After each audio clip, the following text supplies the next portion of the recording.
Hi. Sorry, I'm a little late. I have light in the background, which is the exact thing you're not supposed to do. I'm going to move.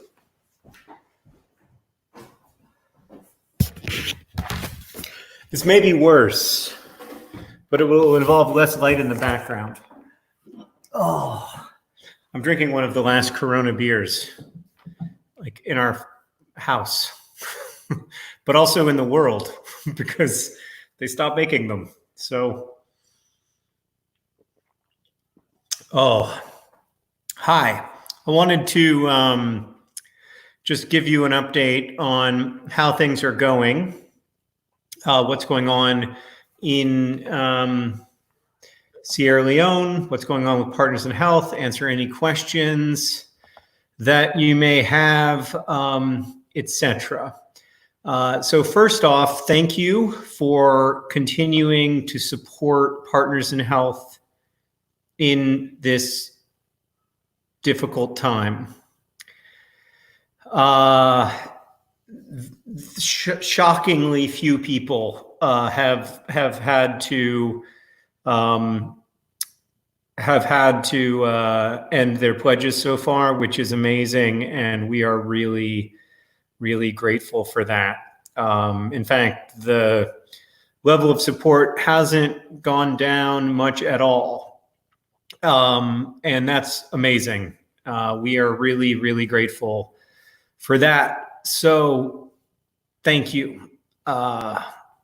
We really appreciate that. And I'm really overwhelmed by it and grateful for it. Yeah, I talked to John Lasher at Partners in Health Sierra Leone, or I heard from him over email a couple days ago. And obviously the crisis is a global crisis. This is a global pandemic, and we don't yet have the full picture of what that's going to mean for Sierra Leone, the first Sierra Leonean to be a confirmed COVID patient who died 2 days ago.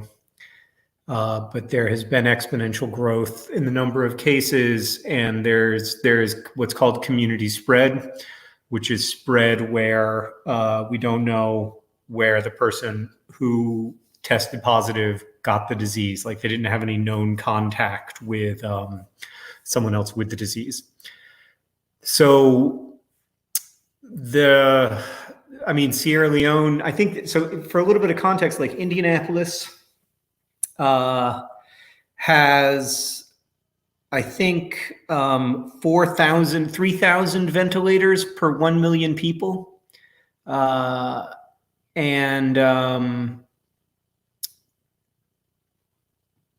Sierra Leone has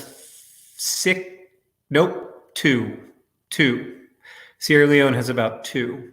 So it's the difference between 3,000 and 2 per million people. That is obviously a huge problem. Supplemental oxygen, which is also a really important part of treating COVID, is also hard to come by in a lot of places. That's also a huge problem. It's also really scary. So, in hearing from John, that obviously right now is it's an emergency in Sierra Leone, just like it's an emergency here. And so what are they doing? Well, they're working with the Sierra Leonean Ministry of Health on contact tracing. Some of you will know this, but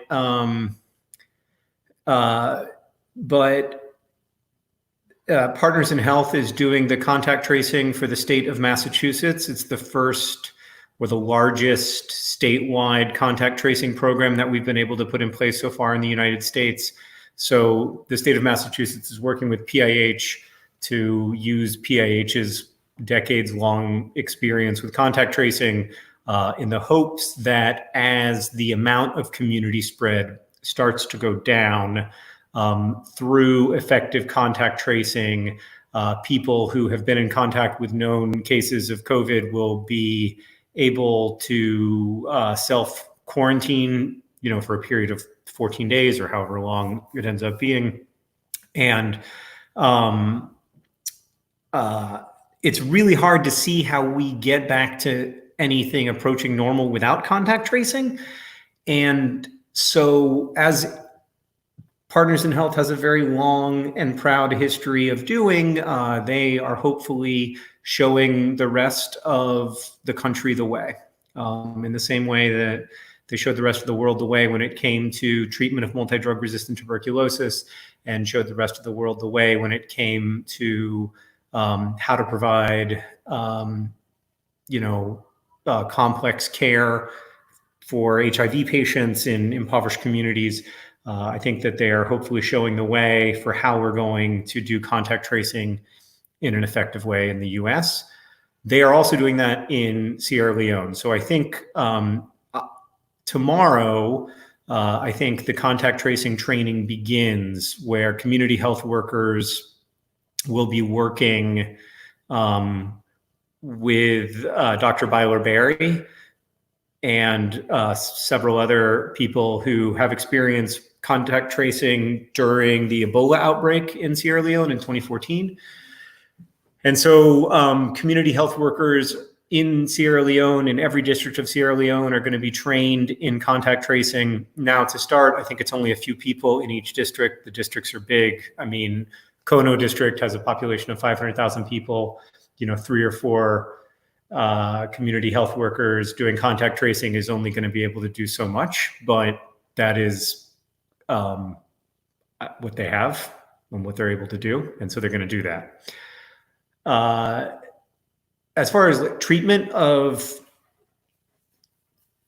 COVID, PIH is directly involved in that, obviously, in the places where they work, which is not just Sierra Leone or Liberia or Russia or Peru, but also the Navajo Nation.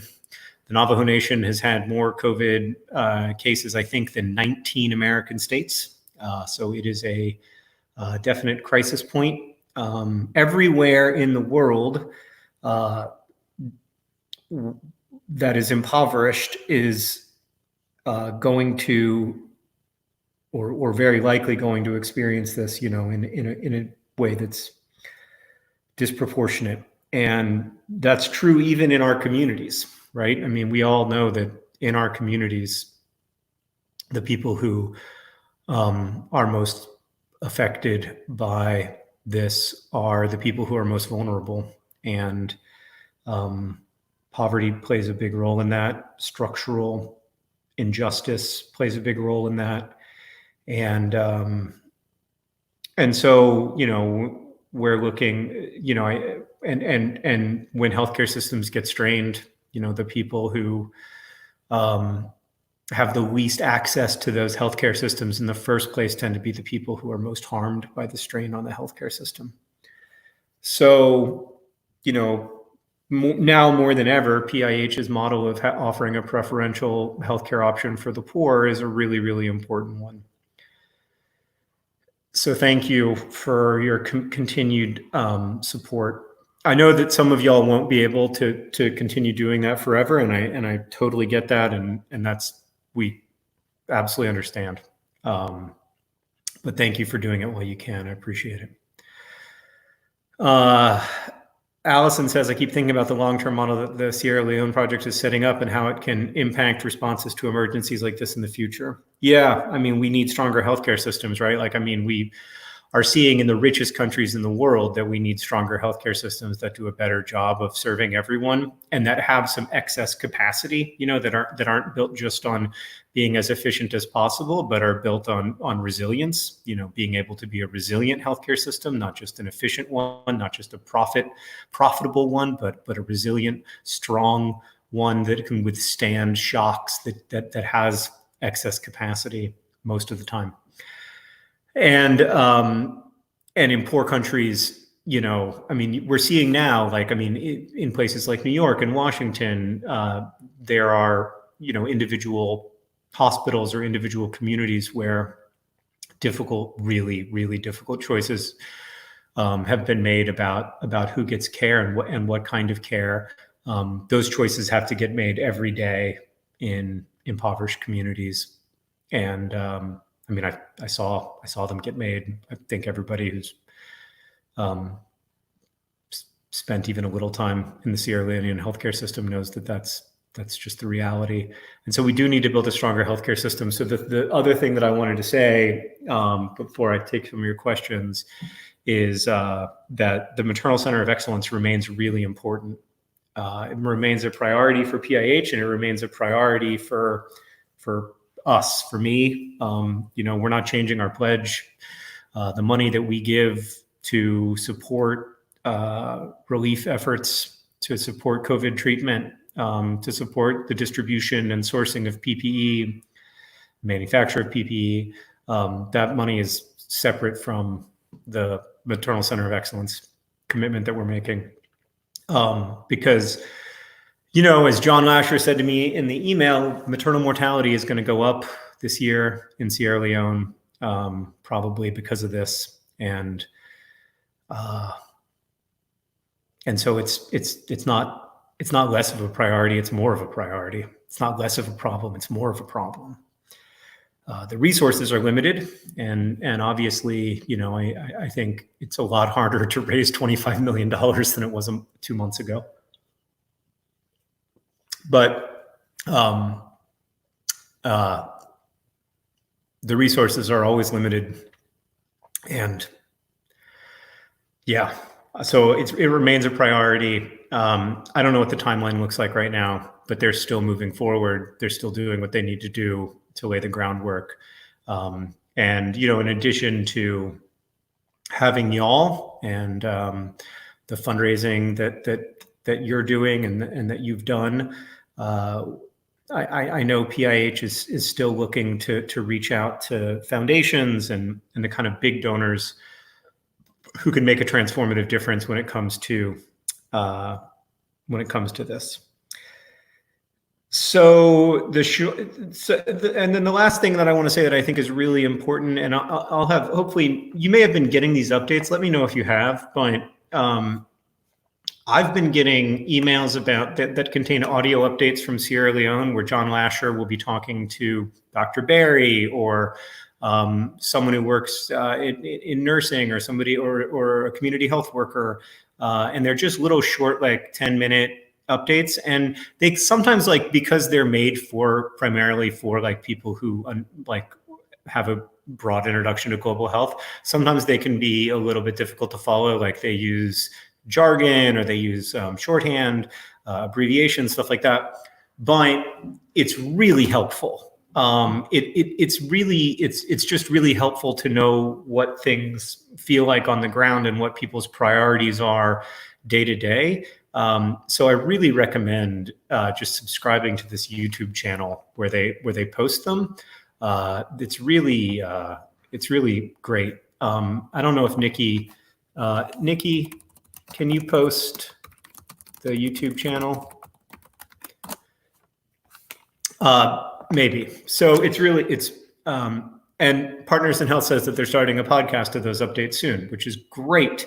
Yeah, it's just really, they're like I said, it's not like a heavily produced podcast, but that's kind of what's great about it. It's just really what the field is like that day. And so, yeah, it's really good. I really, really recommend it. And yeah, and I feel like that is a kind of day-to-day update, in the same way that, like I look every day at what the situation is in Indiana, because I live here, and our family and friends are here, and I feel connected to this place. I want to see what's going on in Indiana. I also feel very connected to the people in Sierra Leone who are facing this crisis right now together. And somebody said on Twitter, not that I was working, but somebody said on Twitter, we always hear this phrase, we're all in the same boat. And of course we're not, especially not now. We're not in the same boat. And I apologize for not attributing this quote to the right person, but someone said that we're not all in the same boat. We're all in the same storm, and we are in very different boats. And so for each of us, the storm is different because our boats are different. The storm is challenging in the best of boats. But understanding that I guess, understanding as best we can what other people's boats look like is very helpful for me, because it's a reminder of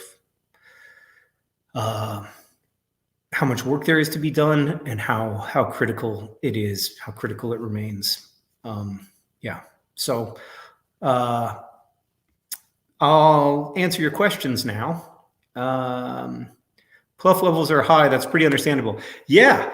Well, I can't get a haircut, which is not the biggest problem.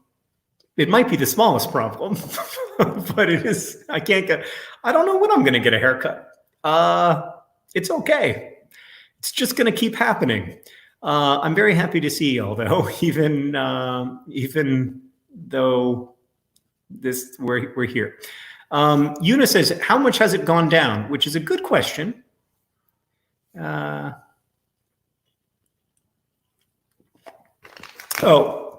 Okay. Apparently, Nikki can't link to those YouTube videos, but I feel like they're public, but maybe they aren't. I don't know. I'm not an expert. Okay. So the answer to how much has it gone down is a little hard to say, but basically hardly, as far as I can tell, hardly at all. Like the number of recurring donors has not, so far as I can tell, dropped. So far for every person going out, there are people coming in, which is pretty great.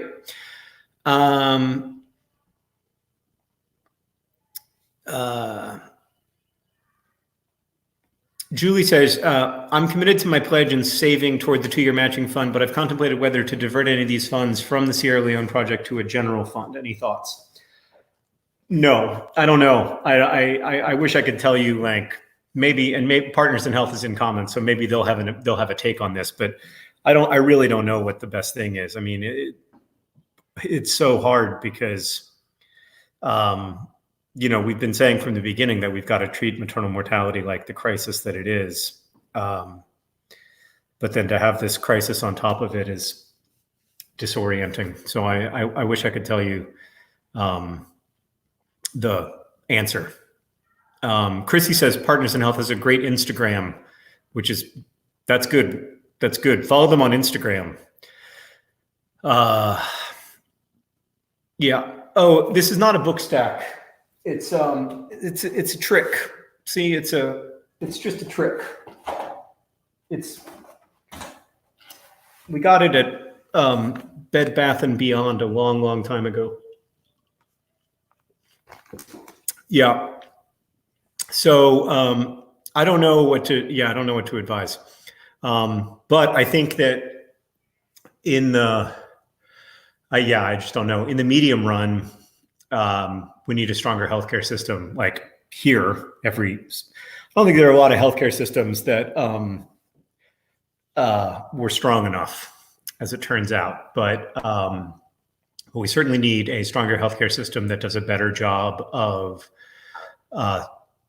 serving vulnerable people in the United States, because right now we have a healthcare system that basically provides care in inverse proportion to your need for it. But in countries like Sierra Leone, where we're talking about $60 or $70 per year that can be spent on healthcare, you just need a much stronger system. And we're it's obviously a long way away from that. But there are ways that it's being strengthened as we speak. How is PPE sourcing going? PIH will be able to speak to that better than I can. I know that I just got off the phone with my friend Alex talking about PPE sourcing for his job. It's hard, and at least according to Alex, like he's in a situation where he feels like he's bidding against other people who also have a critical need for PPE, and it sucks. It's hard to know how to make that work. How do you balance profit and building hospitals to treat everyone?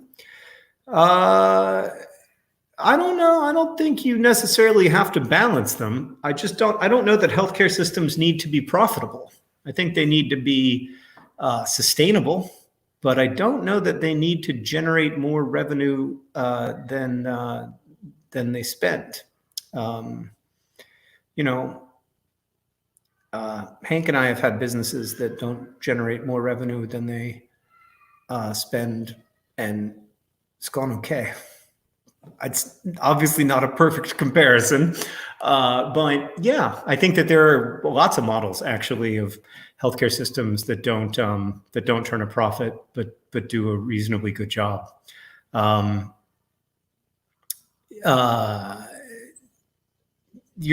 other question there was about doctors and that a lot of institutions, including healthcare, rely on rich donors.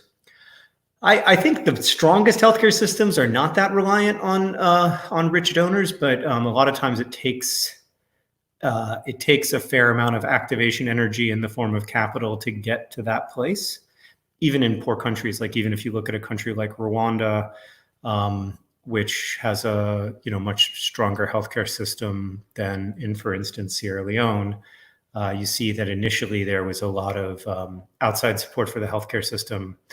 And then as it got stronger, it also became more sustainable. So that's the argument for system-wide building instead of doing vertical interventions, where you just do one thing or another, is that if you strengthen the system, the benefits tend to be longer lasting, at least when it works, which I'm not going to pretend that it always does. Yeah.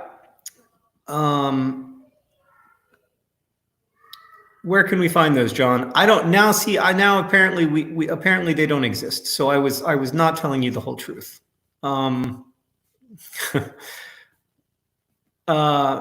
Can you let Henry and Alice cut your hair for charity? Yeah, that's a good idea. They wouldn't mind that, but I'm worried that they might. Hurt me. We'll see. Okay, I want to answer some more questions.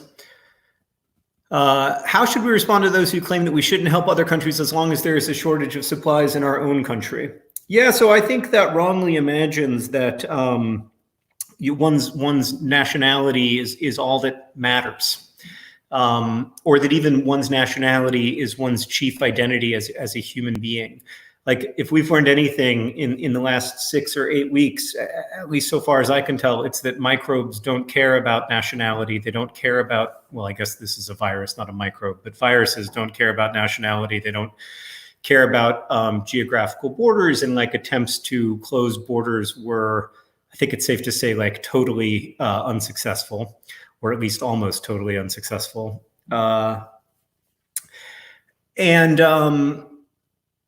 And so that's the first thing that I'd say. You can't, one community having a strong healthcare system doesn't solve the underlying issues. The second thing, and everybody makes their own decisions about what constitutes where they are affiliated with. If you think primarily of yourself as a member of a nation state, or primarily of yourself, or first and foremost of yourself as a person in the world of other people. But you're absolutely right on some level. I mean, the two things that I'd say.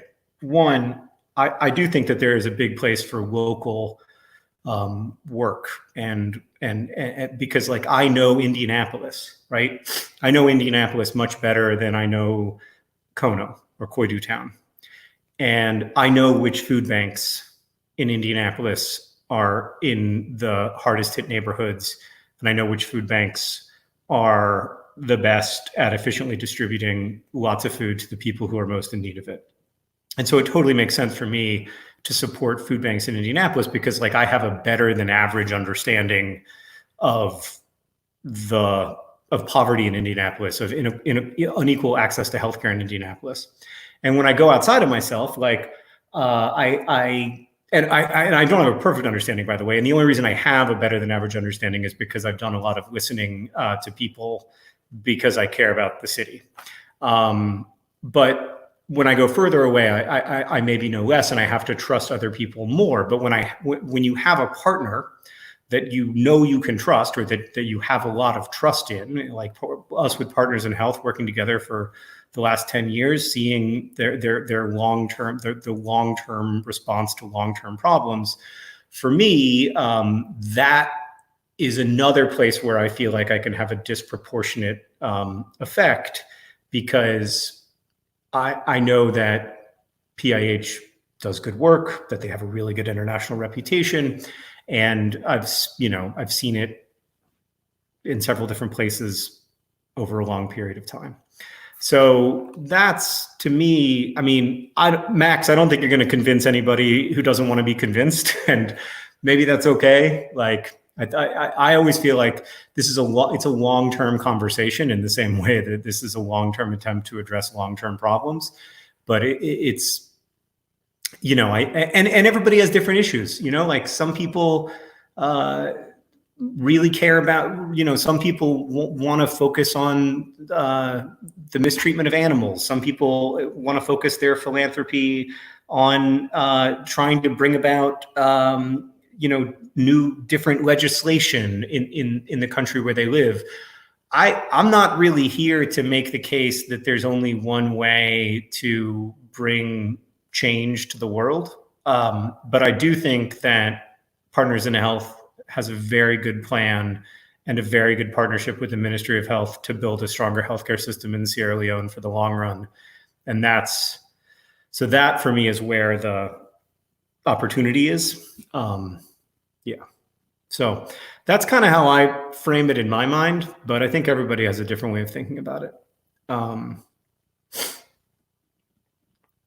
Charlie asks, why did helping Sierra Leone become a priority in your life? I think for me, it's more that I see an opportunity to make the case to the world that we don't have to, that no country should have a healthcare system that isn't able to provide primary care to the people who live in that country. Like, I don't think we need to live in a world where anyone doesn't have access to care. This project with PIH is trying to make that argument by strengthening the healthcare system in the country or one of the countries where there is a lot of political will to make real change, but there are very, very few resources. And so I feel like if you make the argument in Sierra Leone, you can take that argument to the world and say, we don't need to live in a world where kids die of diarrheal illnesses or of malaria, or where women die, where 1 out of every 17 or 18 women die in childbirth. Like, that doesn't have to exist. We choose that. We act like, we choose that world every day. And I think if we can make the case that we're choosing that world by showing how the world might be different in one community over 10, 20, 30 years, I think that can make a big difference. So I think for me, the Sierra Leonean part is that there's a lot of need. And there's also a lot of people working to make it better. A lot of buy-in from the Sierra Leonean government, but also Sierra Leoneans individually. Any leads on the All-Star Singamajig? No. I had a couple leads, but like everything else, they turned out to be liars. It's a real bummer. I'm starting to think that maybe it's not even real, but I've seen one is the thing, but let's not go there. I don't want to go. We shouldn't be going there. We shouldn't be going there. Yeah. Okay. PIH wants you to keep in this fund. So keep in this fund. There you go. That's your answer. PIH bringing the answers. Yeah.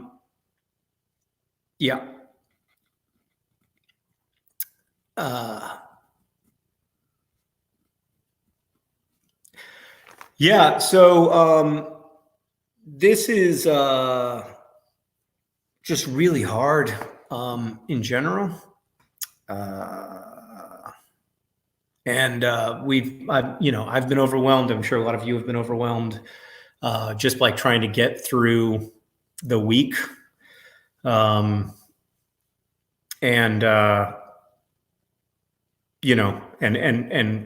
we have, I'm lucky to have a very sturdy boat, but it has been really hard. And so yeah, the other thing that I wanted to do was like just get us back together to acknowledge that the world is very different from where it was 2 months ago.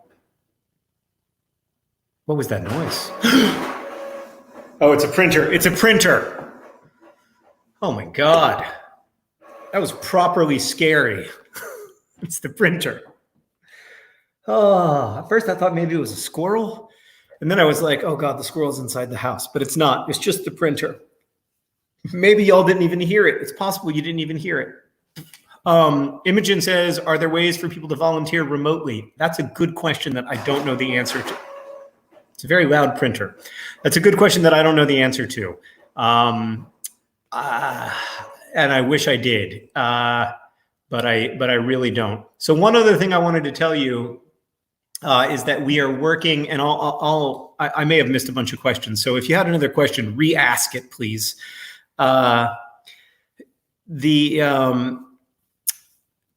other thing I wanted to say is that we are working on a video, which now has become very complicated, where some of you will remember in the announcement video, I talked about a community health worker named Ruth, who survived the Civil War and was sexually assaulted during the war, and as a result contracted HIV, and then has gone on to have a very successful life, and do great work that makes a huge difference in the lives of the people she works with. And also through PIH, got access to antiretrovirals, and so is able to live a healthy life and take care of her kids and send her kids to school. And it's just it's a great story. But it's very common. I mean, it's a common story among community health workers. Most of them are living with serious illnesses, and so are able to talk to their patients in a way that, or have recovered from serious illnesses, so are able to talk to their patients in a way that really resonates because they actually have been there and they really are part of the community. But Ruth told us her whole story in Creole, and we are getting that translated, and we're going to make a kind of animated video and we have a Sierra Leonean American actor, voiceover artist who's going to do the voiceover, and we're going to translate it. So it'll be as close as we can get to hearing Ruth's story in Ruth's voice, which I think is going to be very cool. It's going to take a few months, maybe longer now, but we're in the process of doing that. Ruth's excited about it. We're excited about it. It's going to be cool. How is this affecting all your creative process? It's not great. It hasn't been great. I think there are probably people for whom it has been great. And and sometimes I imagine like a 28-year-old me, working as a publishing assistant at Booklist Magazine, suddenly with 2 months to work on a novel, and maybe I would have gotten stuff done. But no, right now, I mean, we're overseeing the e-learning for our kids, which in the case of our kindergartner is pretty limited. And Sarah's book came out last week, so it's all I can do to write the Anthropocene Reviewed and try to keep Crash Course coming out right now. So I guess it's affected my creative process by stopping it. Yeah. What is your best estimate for how many more years it will take to reach the $20 million goal? It's a great question. I don't have an answer for it. I think it will be, and I don't know. I mean, the short answer is I really don't know. At current support levels, we're over $1 million a year coming in from Nerdfighteria. And so with that, with the money that Hank and I have pledged, and with DFTBA, which I guess I should talk about, we will be most of the way there within 5 years. But we won't be all the way there. And I think we need to be at a point where we can say, well, within 5 years, we'll be all the way there in order to really get it done. Because it's not just about building the building or staffing the building. It's about being able to support and staff it in an ongoing way. And that requires a lot of startup capital, but it also requires a long runway, for lack of a better term. And so I think that we will get there, but I think we need like a couple big donors, whether those are institutional donors or otherwise. And right now, things are very weird in that world, in the world of nonprofits. At least I don't know anything about PIH or global health, but on the educational media side of nonprofits, things are very weird. And there's a lot of people who don't, there's a lot of organizations whose assets have, or whose endowments have shrunk dramatically in the last month. There's a lot of uncertainty. So I think that makes it a little difficult. And there is a lot of people obviously trying to deal with the crisis that's unfolding every day. So I don't have a good answer for that. And I don't know if we'll have a good answer for that in the next couple months, but hopefully.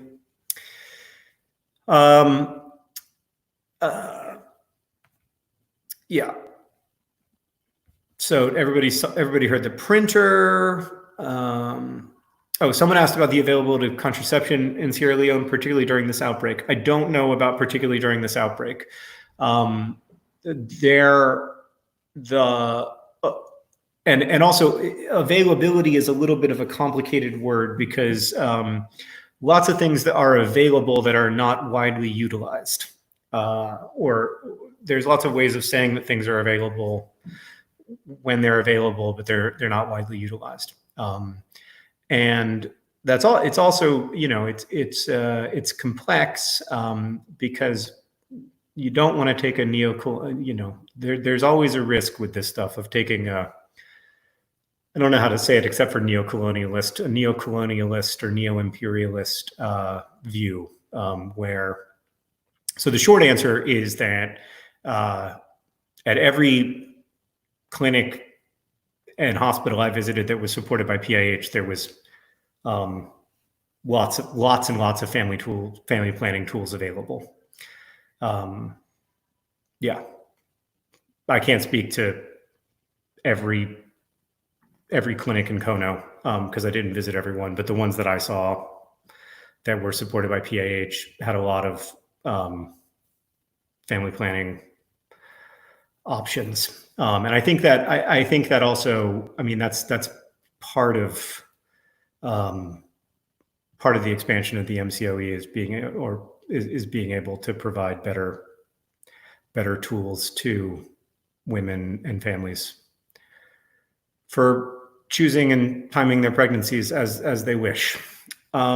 Is Tuataria on Discord? Yes, you can go to tuataria.org. Yeah.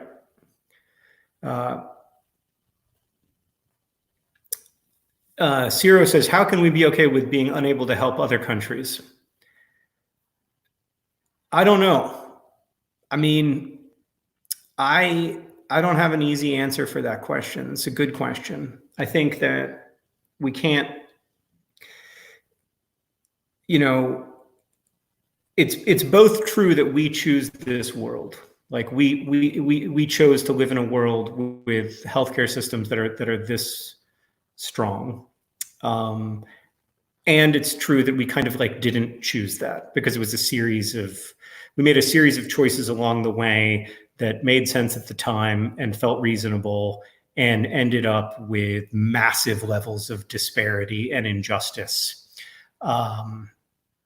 And some of that was caused by greed, some of that was caused by racism, some of it was just caused by ignorance, negligence. Lots of things went into that. I don't have an easy answer for how we end that injustice. I see an opportunity to reduce one form of that injustice. And so that's where I have gone. Because otherwise I for a long time, I was kind of paralyzed by indecision. What's the most effective thing? Where's the most effective place? And so for me, it was about finding the most effective people and asking them what they needed.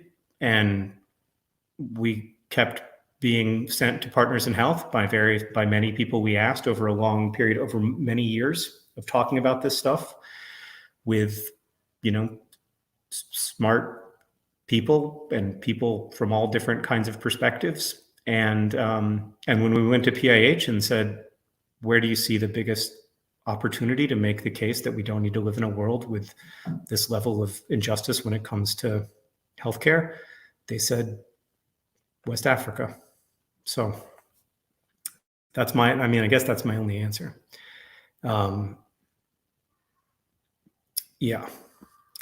It is definitely, Chrissy says it's really hard to have a little kid right now. I bet it's hard to have a 6-year-old. I bet it's really hard to have a baby. There's probably no age of having a kid that's super easy right now. Like, it's probably also hard to have a petulant 17-year-old in your house. So I don't know. It all seems really hard. Like I said, everybody is in a different boat, and all those boats are in a big, big old storm. Kelsey says, is it possible to be provided talking points to give presentations? This is so important. And Emma also brought it up, and it's so important, and I haven't done it. Can we make a task force that together makes a one sheet with talking points and stuff? Jackie says, I need to remind myself that this is a crisis and I don't need to feel guilty for not writing. Yeah. I completely agree. Like, this is unprecedented, y'all. This is truly, we have never been through anything like this, at least not in 102 years. And the last time that we went through something like this, the world had a population of 1.5 billion people, and no economy on earth was primarily a service economy. Like, this is unprecedented. Don't put pressure on yourself to do anything other than get through it as best you can. But we do have to get through it, though, like, together. We have to stick together, and we have to get through it. So that's the number one thing. That one guy says, I just got here. I wish I could convert time zones correctly. You and me both. Yeah. Can we make a group who will do a one sheet? I'll help if I can, but that's not getting done. So I feel like I need to delegate it. Charlie says, don't forget to talk about DFTBA's involvement. Right. I think I can talk about this here. Whatever. God will forgive me. As most of you know, around 90% of DFTBA's profits go to charity, primarily to this, I think, yeah. But anyway, DFTBA, of course, has been like terribly impacted by this. For a while, DFTBA shut down because we didn't feel right, even though it was technically legal. Like, we just didn't feel right having people go into the warehouse to ship, things that aren't medicine or PPE. Now there is someone in the warehouse all the time, which is great, and they've figured out a way to do that safely. But shipments are slow, because of course they are, because we're understaffed. But B, like, sales are also way down, which is expected, and okay, and we'll get through it. But like, the projections that we had made were for the amount that the other that DFTBA and the other stuff that touring, for instance, is gone. Like, we had, when we'd been calculating our contributions to this, or how Nerdfightaria's overall contributions to this were going to go, we were thinking very differently about touring, which I don't know when we will be able to go on tour again. I don't know that we'll be able to go on tour for Hank's book in July. I don't know if we'll be able to go on tour in the fall like we were hoping to do for this. I don't know if DFTBA's sales will rebound, or how they're going to rebound, or when they're going to rebound, or any of that. Like, I very high level of uncertainty. And so that factors into all of this as well. And I felt like I just wanted to be, upfront about that. So, yeah.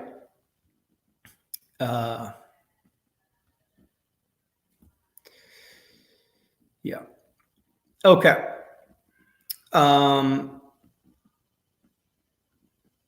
So it sounds like there are people signing up to help with the one sheet. Maybe there can be like a Google Doc or something that gets created that people get shared on, that can be posted here. That's my best strategy. Shameen says maybe a paid virtual tour. Yeah, we thought about that, and we feel like it will be less efficient. Maybe I'm wrong, but we feel like it'll be less efficient than just asking people to give. And so there's a very pretty pileated woodpecker right outside my window, which is my favorite bird. So maybe that's a good sign. Maybe it's a very good sign. Maybe it's all about to turn around, everybody. No, that's just kidding. That's not how birds work. They don't come to deliver omens. But we thought about it, but we felt like it's a little bit of an inefficient way to raise money, versus maybe doing something like a miniature project for Awesome or something like that, which we're also talking about. We've also thought about, but we don't know. It's hard. I mean, it's hard to find time right now, aside from everything else. But yeah, it's definitely something that we'll keep in mind. Yeah.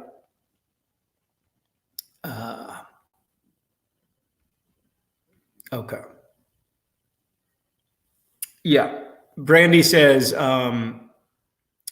we're doing better than expected on the DFTBA front, which is true. We're definitely doing better than I thought we were going to be doing a month ago. And Brandy and her team are doing an amazing job to put together projects that are great, and that also, I think DFTBA stuff gets better every year, and also the kind of breadth and quality of what they do gets better every year. So it's pretty amazing. It's pretty awesome. I'm very, very grateful to work with Brandy and everybody in there on that team. So yeah. I mean, that's not how birds work, but it's also kind of how I believe birds work. Like, I kind of can't help believing that. Yes, Fossilized Space Dust asked if DFTBA employees are receiving pay and benefits for the time when they cannot safely work, and the answer to that question is yes. but I also think most people are finding ways to work remotely. Yeah. Can we have permission to use Nerdfighteria Partners in Health logos? Yeah, we have a shared trademark deal that the lawyers made us sign. So yes, as long as I approve it and PIH approves it. So do the thing, send it to me, and I'll make sure that it gets approved appropriately. Yeah, Brandy's giving the updates faster than I can answer them anyway. All right. Okay. I hear noises downstairs that intimate that I should perhaps go eat dinner with my family. What talking points do you want on the one sheet, and what email should I send it to? Oh, yeah. I don't know. Whatever. I guess we should start with whatever y'all think is important. I try to focus on the size of the problem. 1 in 17 women in Sierra Leone will die in childbirth, and the plan for a solution, what the maternal center of excellence will mean for Kono and beyond. Dramatic increase in the number of maternal beds, more operating rooms for safe C-sections, safe emergency C-sections. I would look at pihsierraleone.org. There's a lot of good resources on what's already happened, which is another thing that I like to do, is like paint the picture for like the progress that's already been made and be like, and now you can be part of, taking it to the next step. But then again, I've had very little success appealing to billionaires. So what I'm doing isn't working.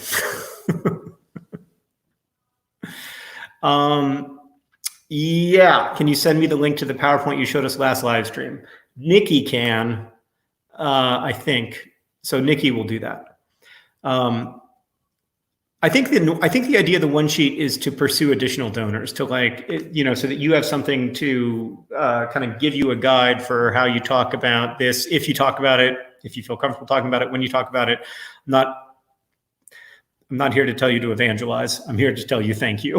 But for people who want to, who have maybe there's a friend or a family member that they've been wanting to talk to about this, but they don't feel like they have all the resources that they want to have going into that conversation. Yeah. So we've had a lot of success with thousandaires. So thank you to all you thousandaires out there. Have you told the business people that you make books good? Yeah, that does tend to be how I get the meeting. But then, it's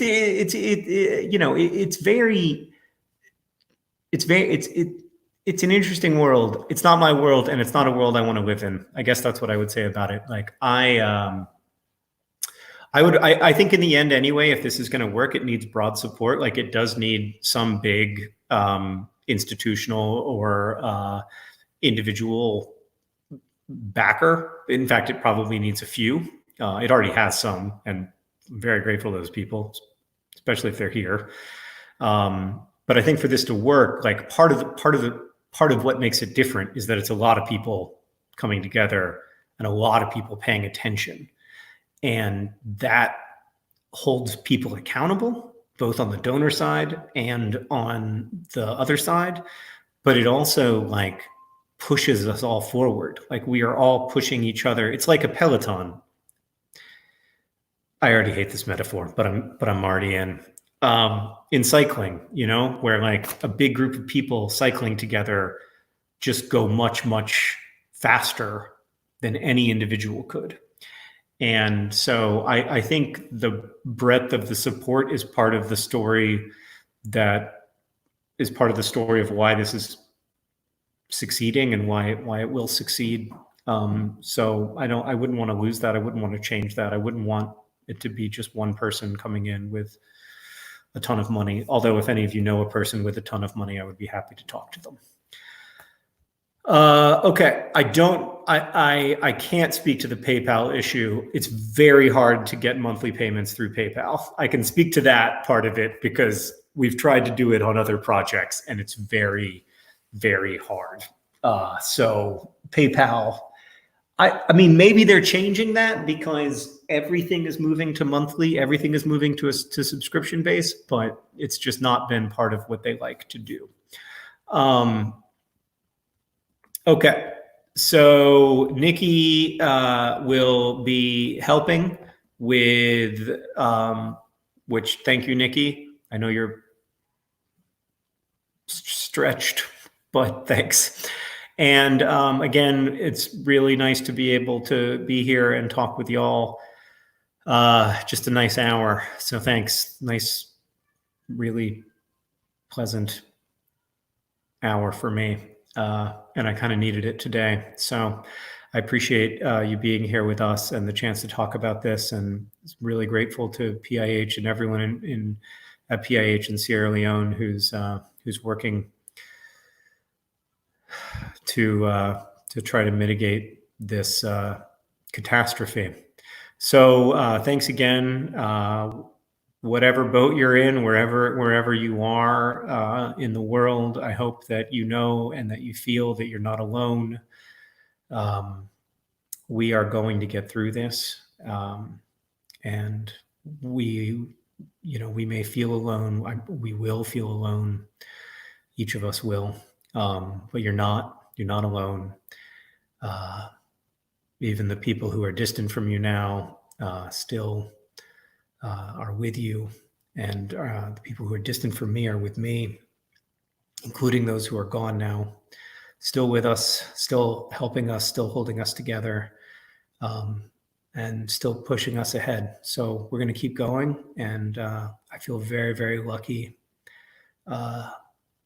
to be in this community with you and to be working on this stuff with you and with everybody at PIH, and yeah, just really fortunate. So thank you. We look forward to, and we'll do this again next month. I'm sorry I didn't do it last month. It was a weird month, but we'll do it again next month. And hopefully maybe we'll have a one sheet for y'all then. But in the meantime, I think Sarah and I are going to do some art and wine live shows as well over either at Vlogbrothers or at the Art Assignment. If you want to drop by those, if you're bored in the evening or need a little company, just a little background noise. I find myself just a lot of times listening to podcasts or audiobooks just because I need like a second voice in my head that isn't my other voice. Yeah, we'll be doing some of those live shows. If y'all want to drop in, it's always a pleasure to see you. But thank you, thanks again, and I'll talk to you about this next month. But hopefully see you a few times before then. All right, take care.